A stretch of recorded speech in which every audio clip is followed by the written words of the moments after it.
Very good morning friends. तो आज हम बात करने वाले हैं पेनिसिलिन के बारे में। बहुत इम्पोर्टेंट आपकी ये एंटीबायोटिक होती है जिसके बारे में पूछा जाता है, बार बार क्वेश्चंस पूछे जाते हैं रिंग के बारे में, इफ़ेक्ट के बारे में, मैकेनिज्म ऑफ एक्शन के बारे में।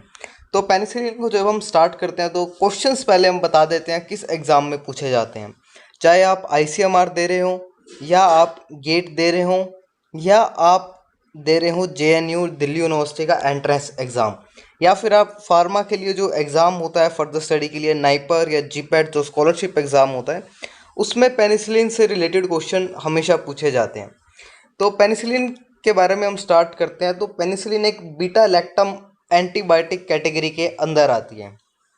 बहुत सारी दूसरी ड्रग्स भी हैं जो बीटा लैक्टम जो है आपकी कैटेगरी के अंडर आती हैं। फॉर एग्जांपल आप देखेंगे पेनिसिलिन के साथ सिफेलोस्पोरिन आपका जो है बीटा लैक्टम कैटेगरी में आता है। मोनोबैक्टम जो है आपके, वो भी आपके पेनिसिलिन कैटेगरी में आते हैं। तो पेनिसिलिन सिर्फ अकेला एक ऐसा एंटीबायोटिक नहीं है जो आपका बीटा लैक्टम एंटीबायोटिक्स में की कैटेगरी में आता है, और भी एंटीबायोटिक्स हैं, लेकिन सबसे ज़्यादा इम्पॉर्टेंट है क्योंकि इसकी अब क्लासिफिकेशन जो है इतनी वास्ट हो चुकी है कि हम ऑलमोस्ट जो यूज़ है प्राइमरी लेवल पे वो पेनिसिलिन का ही करते हैं। तो स्टार्ट करते हैं। पेनिसिलिन एक बीटा लैक्टम एंटीबायोटिक है। अब बीटा लैक्टम एंटीबायोटिक होने की कंडीशन क्या है? सबसे पहली कंडीशन यही है कि उसमें एक बीटा लैक्टम रिंग जो आप देख रहे हैं यहाँ पर NH और एक ऑक्सीजन ग्रुप लगा है आपका साइक्लिक स्ट्रक्चर पर, तो ये आपका बीटा लैक्टम रिंग है जो कि पेनिसिलिन की स्ट्रक्चर में प्रेजेंट है। यही रिंग आपको सिफेलोस्पोरिन की स्ट्रक्चर में आपको मिलेगा, यही रिंग आपको मोनोबैक्टम्स की जो है स्ट्रक्चर्स में मिलेगा। तो ये रिंग जो है बीटा लैक्टम रिंग, ये प्रेजेंट होना बहुत ज़रूरी है आपकी किसी भी बीटा लैक्टम एंटीबायोटिक में। तो ये पेनिसिलिन में प्रेजेंट होता है। नेक्स्ट पॉइंट है, पेनिसिलिन जो है एक बैक्टीरिसाइडल ड्रग है। बहुत सारी ड्रग्स हैं जो कि आपकी बैक्टीरियोस्टैटिक्स हैं। स्टैटिक्स का मतलब होता है कि वो बैक्टीरिया की ग्रोथ को रोकते हैं, लेकिन बैक्टीरिसाइडल का मतलब होता है कि ये बैक्टीरिया को किल करते हैं। तो ये आपका है बैक्टीरिसाइडल ड्रग है, ये आपसे पूछा जाता है। थर्ड पॉइंट में जब आप आएंगे तो पेनिसिलिन के जो रिसेप्टर्स हैं या पेनिसिलिन जो एक्ट करती है, मैकेनिज्म ऑफ एक्शन है इसका, वो आपका बैक्टीरिया की सेल वॉल पे है, और वहीं आपका बैक्टीरिया की सेल वॉल पे ही आपका जो है प्रोटीन जो है आपके पेनिसिलिन बाइंडिंग प्रोटीन्स जो हैं वहाँ पर प्रेजेंट होते हैं, जिसे हम PBP कहते हैं, पेनिसिलिन बाइंडिंग प्रोटीन्स। ये आपके प्रेजेंट होते हैं सेल वॉल पर। तो ये इम्पॉर्टेंट एक आपका क्वेश्चन बनता है कि पेनिसिलिन कहाँ एक्ट करती है, प्रोटीन सिंथेसिस को इनिबिट करती है, मेटाबॉलिज्म को इनिबिट करती है। तो आपको ऑप्शन में चूज़ करना होगा कि ये सेल वॉल सिंथेसिस को इनिबिट करती है या सेल वॉल पे आपका काम करती है। नेक्स्ट स्लाइड पर जब हम आएंगे तो आपको जो ये लैक्टम रिंग है जो वहाँ पर हमने देखी थी, यहाँ पर आपको मिलेगी। आप बीच में देख रहे हैं कि एक लैक्टम रिंग जो है आपकी N के साथ double bond O oxygen present है एक 4 मेंबर साइक्लिक रिंग में।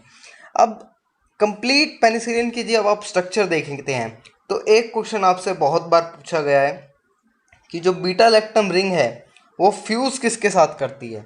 तो ये क्वेश्चन आपसे ICMR ने भी पूछा है और यही क्वेश्चन आपसे JNU ने भी पूछा है, और फार्मा के एग्ज़ाम में तो ऑलमोस्ट जो है पेनिसिलिन के बारे में क्वेश्चंस पूछे गए हैं जो सभी इंक्लूड हैं। तो पेनिसिलिन जो आपकी बीटा लैक्टम रिंग जो आप देख रहे हैं, तो ये फ्यूज़ हो रही है थायाजोलिडीन रिंग से। थायाजोलिडीन रिंग आपकी ये वाली है जिस पे आपका सल्फर ग्रुप अटैच है। ये जो आप 5 मेंबर रिंग देख रहे हैं, इसके साथ एक आपका मीथेन ग्रुप अटैच है और एक कार्बोक्सिलिक ग्रुप अटैच है, 2।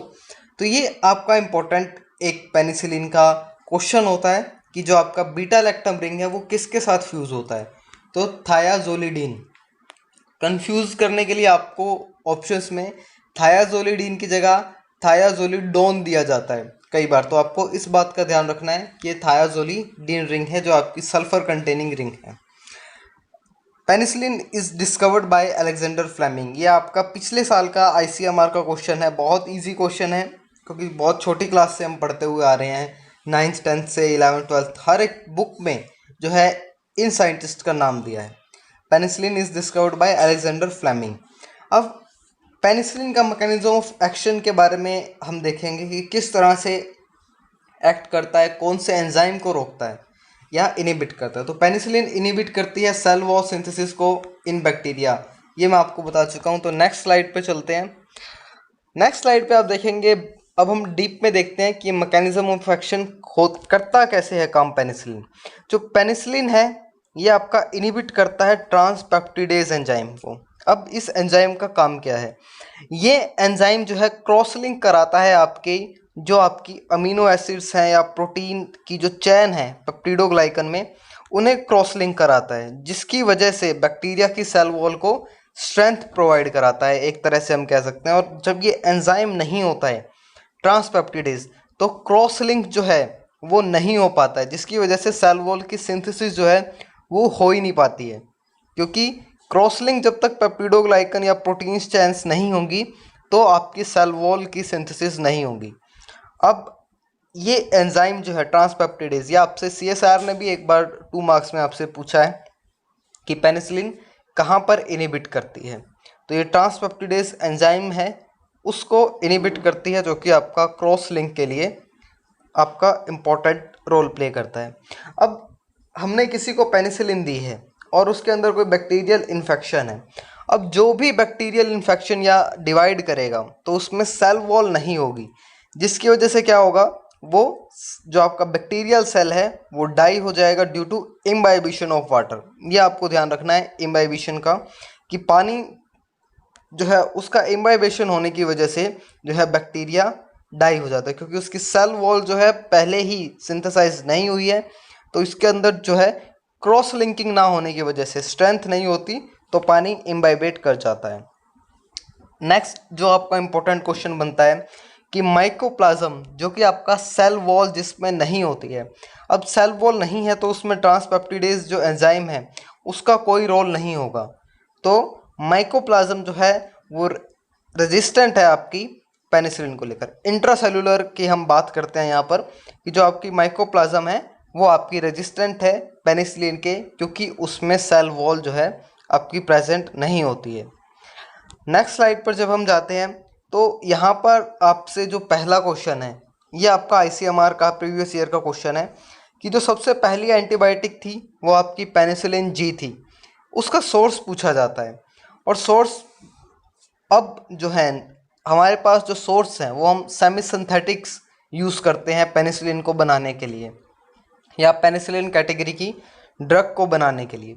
लेकिन जो पहला नेचुरल सोर्स था जिससे हमें पेनिसिलिन जी ऑब्टेन्ड हुआ था वो आपका पेनिसिलिन क्राइसोजीनम था। सिर्फ एक यही हमारे पास जो है नेचुरल ऑकरिंग पेनिसिलिन है। पेनिसिलिन जी जो है इसी से ये जो हमें ऑब्टेन्ड हुआ था, ये पेनिसिलिन क्राइसोजेनम, ये एक फंगस थी, इससे ऑब्टेन्ड हुआ था हमें पेनिसिलिन जी। तो ये क्वेश्चन आपका प्रीवियस ईयर का आईसीएमआर का है। कुछ लोगों को कन्फ्यूज़न है पेनिसिलिन क्राइसोजीनम के साथ और पेनिसिलिन 5 के साथ।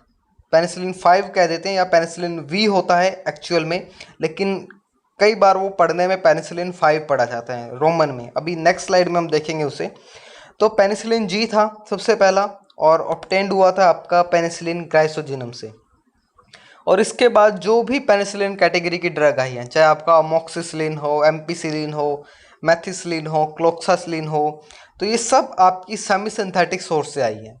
हमने उनमें मॉडिफाई किया है। जो आप यहाँ पर सेकंड आपने स्लाइड में जहाँ पर आर देखा था वहाँ पर इन्हें मॉडिफाइड किया जाता है, जिसकी वजह से जो है हमें अलग अलग तरह की एंटीबायोटिक्स की प्रॉपर्टीज़ मिलती हैं। नेक्स्ट पॉइंट पर जब हम आते हैं, थर्ड पॉइंट पर, तो पेनिसिलिन जी है ये हमारा ओरली एक्टिव नहीं था, यानी हम उसे एक टैबलेट की फॉर्म में अपने माउथ से के थ्रू नहीं ले सकते थे, क्योंकि जो स्टमक एसिड है वो इसे क्या कर देता था, डिस्ट्रॉयड कर देता था। यानी ये एसिड जो था हमारे स्टमक एसिड है उसमें इन्वायरमेंट में जाते ही, एसिडिक इन्वायरमेंट में जाते ही ये ब्रेक डाउन हो जाती थी। तो ये एक इम्पॉर्टेंट आपका पॉइंट है कि ये ओरली इफेक्टिव नहीं था। इसके साथ बहुत सारी जो है लिमिटेशंस थी पेनिसिलिन जी की। नैरो स्पेक्ट्रम था, मींस कि लिमिटेड जो है इन्फेक्शंस के अगेंस्ट या लिमिटेड बैक्टीरिया के अगेंस्ट ही ये एक्ट करता था। ब्रॉड स्पेक्ट्रम एंटीबायोटिक नहीं था। कुछ आपके बैक्टीरिया के अगेंस्ट ही काम करता था। दूसरा, शॉर्ट ड्यूरेशन ऑफ एक्शन था। इसका एक अपोजिट चीज़ हम देखें शॉर्ट ड्यूरेशन ऑफ एक्शन का, कि मतलब ये रैपिडली एक्ट करता था और पोटेंट था। अगर लॉन्ग ड्यूरेशन ऑफ एक्शन होता तो पोटेंट इतना ज़्यादा नहीं होता, क्योंकि हम इतना ज़्यादा पोटेंट सब्सटेंस जो है लॉन्ग ड्यूरेशन के लिए बॉडी में नहीं लेते हैं। तो वो शॉर्ट ड्यूरेशन में था। शॉर्ट ड्यूरेशन ऑफ एक्शन यानी कुछ हावर्स के लिए, 1 या 2 हावर्स के लिए इसका इफेक्ट था। और सबसे इम्पोर्टेंट जो पॉइंट, हाइपर सेंसिटिविटी रिएक्शन, ये एक इम्पॉर्टेंट था जो आज भी आपका इंटरडर्मली चेक किया जाता है। नेक्स्ट स्लाइड में हम इसे देखेंगे आने वाली स्लाइड्स में कि किस तरह से हाइपर सेंसिटिविटी जो रिएक्शंस हैं, व्हील एंड फ्लेयर रिएक्शन कई बार हम उसे कह देते हैं, कि किस तरह से चेक किया जाता है। तो नेक्स्ट स्लाइड पर हम चलते हैं। तो ये पेनिसिलिन को जो अपडेट किया गया, एक तरीके से मॉडिफाइड किया गया, तो पेनिसिलिन जी के साथ जो प्रॉब्लम्स आ रही थी उन्हें ओवरकम करने की कोशिश करी गई। तो यहाँ पर जो आप ये पेनिसिलिन देख रहे हैं, ये सब एग्जांपल्स हैं पेनिसिलिन की जो मॉडिफाइड फॉर्म है। तो ये एसिड रेजिस्टेंट थे, यानी अब हम पेनिसिलिन को ऑरली कंज्यूम कर सकते थे। तो पेनिसिलिन वी ये आपका सेमी सिंथेटिक है और पहला सेमी सिंथेटिक पेनिसिलिन था। पेनिसिलिन वी, उसके बाद ऑक्सासिलिन, अमोक्सिसिलिन आज भी कैप्सूल्स फॉर्म में आते हैं, एम्पिसिलिन भी आज भी आता है, तो खांसी जुकाम में जनरली दे दिया जाता है। Next is the डाइक्लोक्सासिलिन। अब आपसे यहाँ से क्वेश्चन पूछा जाता है तो आपसे अमोक्सिसिलिन, एम्पिसिलिन या पेनिसिलिन वी के बारे में पूछा जाता है, लेकिन नेक्स्ट स्लाइड में मैंने जो इंक्लूड किया है वो एक आपका मिनोमिक की तरह आपको हेल्प करेगा। तो सबसे पहले आप देखेंगे एसिड रेजिस्टेंट पेनिसिलिन कौन कौन सी है, तो आपको वोडका याद रखना है। वी से आपका पेनिसिलिन वी है, ओ से आपका ऑक्सासिलिन है, डी से आपका डाइक्लोक्सासिलिन है, और के जैसे हम कॉम्पिटिटिव नॉन कॉम्पिटिटिव में के को सी एज एन सी को के लेते हैं, वैसे ही क्लोक्सासिलिन है, और ए से आपका अमोक्सिसिलिन और एम्पिसिलिन है। Next is the penicillin penicillinase resistant penicillin. ये आपका एंजाइम था जो पेनिसिलिन को बीटा लैक्टम रिंग के पास ब्रेक कर देता था, तोड़ देता था। तो इसका आप जब आप मिनोमिक देखेंगे तो कॉन्डम है, तो क्लोक्सासिलिन, ऑक्सासिलिन, नेफ्सिलिन, आपका डाइक्लोक्सासिलिन, ऑक्सासिलिन और मेथिसिलिन। तो अब आपने एक नाम सुना होगा MRSA, वो है आपका मेथिसिलिन रेजिस्टेंट स्टेफाइलोकोकस ऑरियस। तो ये अब जो है आपका मेथिसिलिन जो है ये रेजिस्टेंट हो गया है, ये अब काम नहीं करता है स्टेफाइलोकोकस आपका ऑरियस के अगेंस्ट।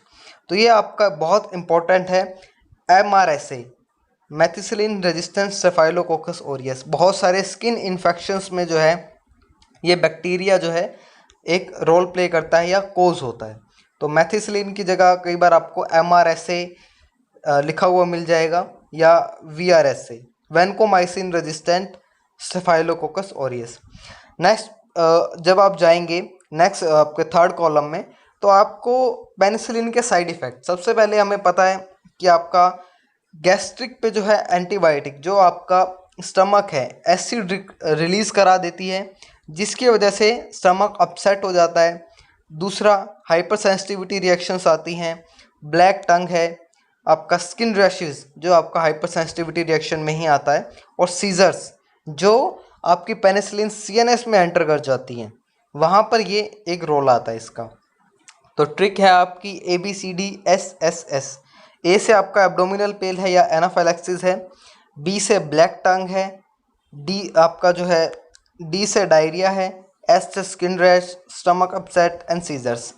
तो आप स्टमक अपसेट का जो या डायरिया का जो केस है ये आप ऑलमोस्ट हर एंटीबायोटिक में देखेंगे। तो ये आपको ऑलमोस्ट हर एंटीबायोटिक में मिलता है कि skin rashes, diarrhoea, abdominal pain, ये कॉमन किसी भी एंटीबायोटिक्स के साइड इफ़ेक्ट हैं। नेक्स्ट स्लाइड पर जब हम चलते हैं तो यहाँ पर हमें कुछ एंटीबायोटिक्स थी जिनका हमें स्पेक्ट्रम जो है यानी इंक्रीज करा, क्योंकि एक वाइड रेंज ऑफ बैक्टीरिया के अगेंस्ट काम करें। जो पेनिसिलिन जी थी आपकी, ये आपकी नैरो स्पेक्ट्रम थी। नैरो स्पेक्ट्रम मीन्स एक ग्रुप ऑफ बैक्टीरिया पर ही एक्ट करती थी, लेकिन अब एक्सटेंडेड स्पेक्ट्रम पेनिसिलिन, हम कई बार ऐसा होता है कि डॉक्टर डायग्नोज नहीं कर पाता है इन्फेक्शन को, तो उस टाइम पर एक्सटेंडेड स्पेक्ट्रम एंटीबायोटिक्स दी जाती है। फॉर एग्जांपल एम्पिसिलिन, अमोक्सिसिलिन, कार्बेंसिलिन, एजियोसिलिन और पिप्रासिलिन। ये आपकी नई एंटीबायोटिक्स हैं जो आप लास्ट में देख रहे हैं, कार्बेंसिलिन, एजियोसिलिन एंड पिप्रासिलिन। तो ये आपका इंपॉर्टेंट जो है एक्सटेंडेड स्पेक्ट्रम एंटीबायोटिक्स हैं, और ये एंटीबायोटिक्स आपकी ग्राम नेगेटिव बैक्टीरिया के अगेंस्ट एक्टिव हैं, एनारोबिक बैक्टीरिया जो होते हैं उनके अगेंस्ट भी एक्टिव है।